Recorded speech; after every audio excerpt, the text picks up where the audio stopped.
চট্টগ্রাম কক্সবাজার মহাসড়কের পটিয়া উপজেলার কমল মুন্সিরহাট সংলগ্ন আনসার ক্যাম্পের সামনে বাস চাপায় 2 মোটরসাইকেল আরোহী নিহত হয়। শনিবার মে 23 তারিখ দুর্গে 1 টার্মিককে এই মর্মান্তিক দুর্ঘটনা ঘটে। নিহত রইলু উপজেলার কচুয়াই শেখ মোহাম্মদ পাড়ার আক্তার রুফুয়া মোহাম্মদ সামি ও একই এলাহার মোহাম্মদ তাসনিম।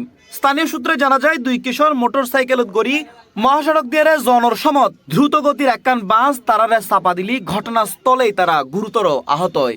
পরে স্থানীয় লোকজন তারারে উদ্ধার করে হাসপাতালত লই যালি তারার মৃত্যু হয়। ঘটনার পর খবর পেয়ে পুলিশ ঘটনাস্থলত পৌঁছি পরিস্থিতি নিয়ন্ত্রণ আনে। এ বিষয়ে তারা পুলিশের পক্ষতুন প্রয়োজনীয় আইনগত ব্যবস্থা লওয়ার বলে জানা গেই।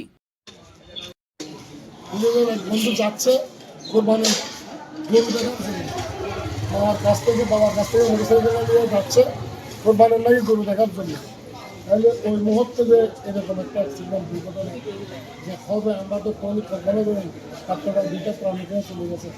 আর ওই ছেলেটা চিটাই মেডিকেল অবস্থাগুলো খুব গুরুত্ব। C plus TV, Chittagong.